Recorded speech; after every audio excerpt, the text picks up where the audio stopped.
ہم دعوت تو بہت کرتے ہیں، ہم امیدیں تو بہت رکھتے ہیں، لیکن مجھے آپ بتائیں کہ اگر امت نماز کے وقت سوئی ہو، نماز کے وقت میں میچ دیکھ رہی ہو، نماز کے وقت میں دکانداری میں مصروف ہو، نماز کے لیے نہ آئے تو یہ اعضائے وضو کیسے چمکیں گے؟ اللہ کے نبی کے سامنے ہماری پہچان کیسے ہوگی؟ اگر یہ پہچان میں نے اور آپ نے مضبوط کرنی ہے پھر ہمیں نمازوں کی حفاظت کرنی ہوگی۔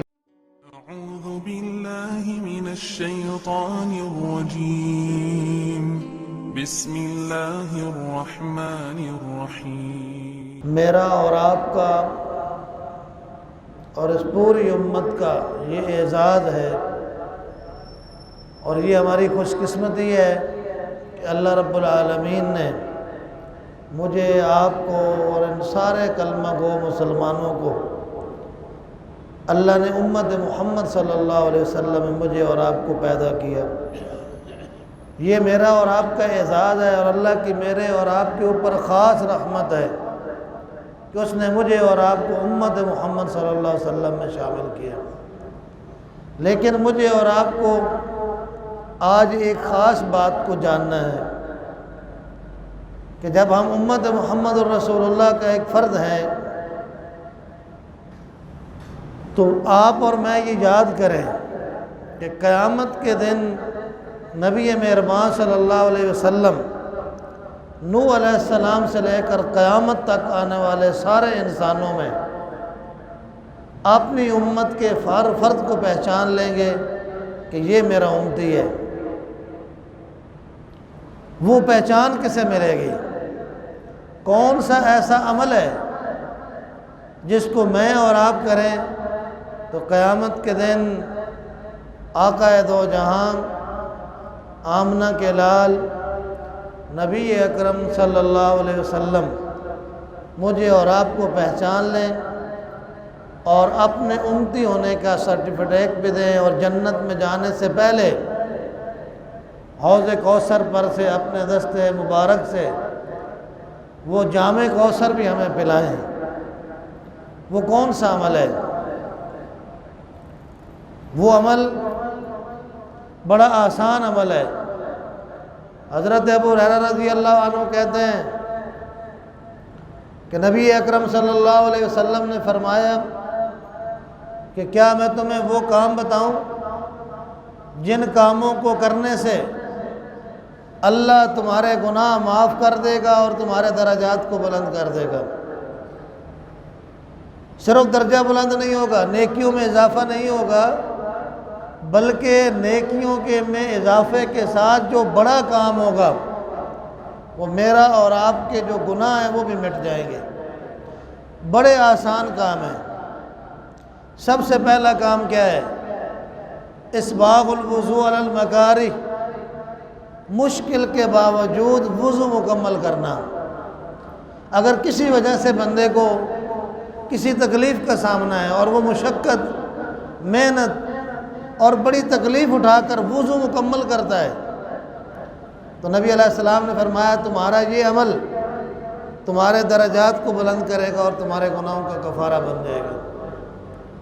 اور آپ صلی اللہ علیہ وسلم نے فرمایا کہ وضو کی حفاظت وہ صرف مومن آدمی کرتا ہے، جو مومن نہیں ہوتا ہے اسے وضو کی کوئی فکر نہیں ہے۔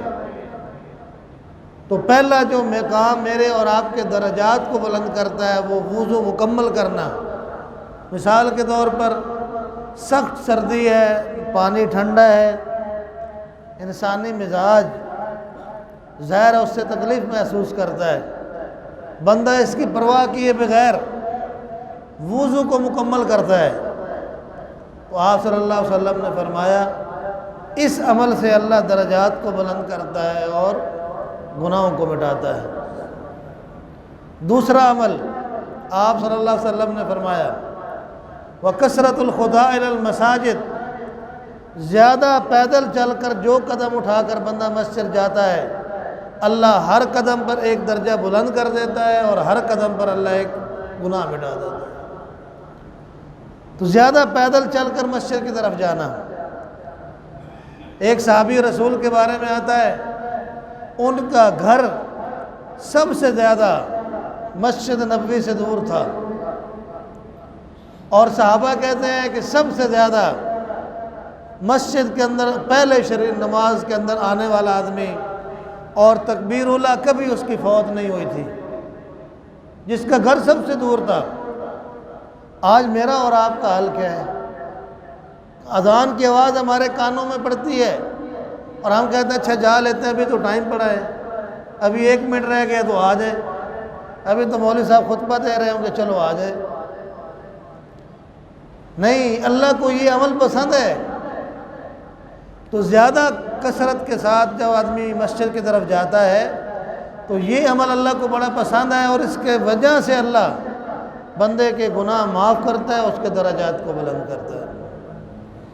اور تیسرا کام جو بندے کے درجات کی بلندی کا ذریعہ ہے، میرے اور آپ کے درجات کا، گناہ مٹ جائیں گے۔ بندے کی زندگی میں یہی خواہش ہونی چاہیے کہ میں اللہ کے قریب ہو جاؤں اور گناہوں سے دور ہو جاؤں۔ تو آپ صلی اللہ علیہ وسلم نے فرمایا انتظار الصلاۃ بعد الصلاۃ، ایک نماز پڑھ لی ہے، دوسری نماز کے انتظار میں بندہ بیٹھ گیا ہے، بس وہ سمجھے کہ اس کا یہ انتظار، یہ گھنٹوں اس کا انتظار اس کے درجات کو بلند کر رہا ہے اور گناہوں کو مٹا رہا ہے۔ یہ کتنا آسان کام ہے۔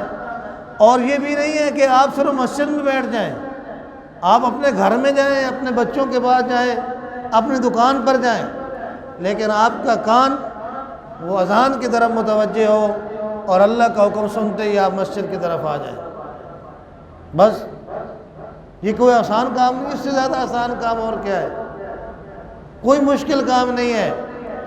اس لیے ان کاموں کے ساتھ نماز کا انتظار، نماز کی فکر، نبی علیہ السلام نے فرمایا، 3 بار فرمایا، ایک نماز کے بعد دوسری نماز کا انتظار، فذالکم الرباط، یہ اس طرح ہے جس طرح اللہ کے راستے میں پہرا دینا ہے، جس طرح مجاہد فی سبیل اللہ اور سرحد پر کھڑے ہو کر پہرا دینے والا انسان کو دشمن سے بچاتا ہے، اس کا تحفظ کرتا ہے، اسی طرح جو بندہ ایک نماز کے بعد دوسری نماز کا انتظار کرتا ہے، یہ انتظار اس کے سب سے بڑے دشمن شیطان کے حملے سے اسے بچاتا ہے، جو حملے کے ذریعے سے مجھے اور آپ کو مسجد سے اور نماز سے اور اللہ کی یاد سے غافل کرنا چاہتا ہے۔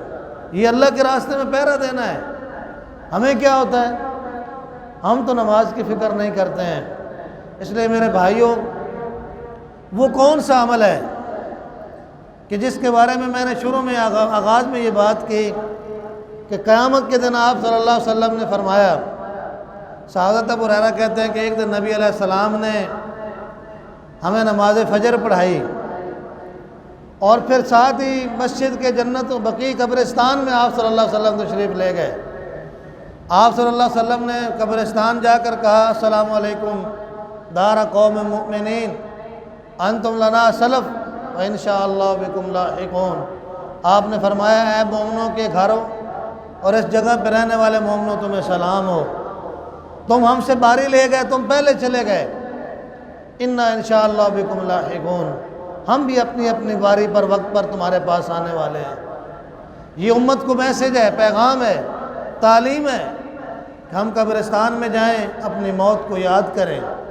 وہ چلے گئے تو ہم نے بھی جانا ہے، باری باری سب نے جانا ہے۔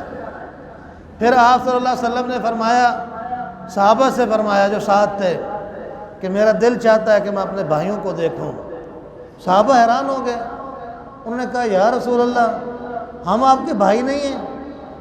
آپ صلی اللہ علیہ وسلم نے فرمایا، نہیں، بل انتم اصحابی، تم تو میرے صحابہ ہو۔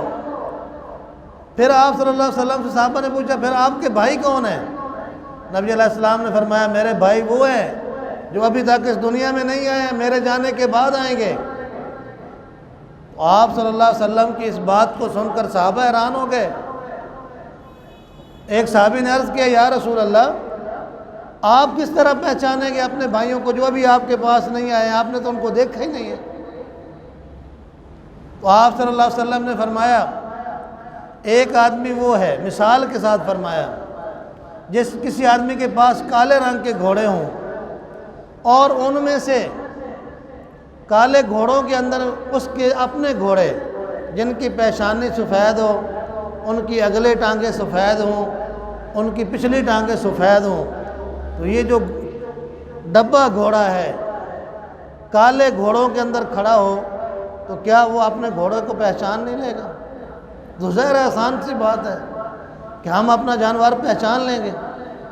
آپ صلی اللہ علیہ وسلم نے فرمایا جس طرح مالک ان کالے گھوڑوں میں اپنا وہ ڈبہ گھوڑا پہچان لیتا ہے، اسی طرح میں اپنے امتیوں کو قیامت کے دن پہچان لوں گا کہ جہاں تک جس میرے امتی نے وضو کیا ہوگا اس کے وضو کے اعضاء چمک رہے ہوں گے۔ آپ صلی اللہ علیہ وسلم نے فرمایا میں چمکتے اعضاء سے اپنے امتیوں کو پہچان لوں گا۔ نوح علیہ السلام سے لے کر قیامت تک جتنے لوگ آئیں گے حضور علیہ السلام ان کو پہچان لیں گے۔ ایک اور حدیث مبارکہ کے اندر نبی مہربان صلی اللہ علیہ وسلم نے فرمایا کہ قیامت کے دن سب سے پہلے جس انسان کو اللہ کی طرف سے یہ اجازت ملے گی کہ وہ آج اللہ کے سامنے سجدہ ریز ہو جائے، تو سب سے پہلے جو سجدہ ریز ہوگا قیامت کے دن وہ محمد مصطفیٰ صلی اللہ علیہ وسلم ہے۔ پھر قیامت کے دن جس آدمی کو سب سے پہلے آرڈر ملے گا کہ اپنا سر سجدے سے اٹھائیں، وہ بھی آمنہ کے لال محمد مصطفیٰ صلی اللہ علیہ وسلم، انہیں اجازت ملے گی کہ اے محبوب آپ اپنا سر اٹھائیں۔ آپ صلی اللہ علیہ وسلم فرماتے ہیں جب میں سر اٹھاؤں گا تو نوح علیہ السلام سے لے کر قیامت تک سارے انسانوں میں سے میری ہر طرف میری امت کھڑی ہوگی اور میں اپنی امت کو پہچان لوں گا۔ ایک صحابی نے عرض کیا یا رسول اللہ کیسے پہچانیں گے؟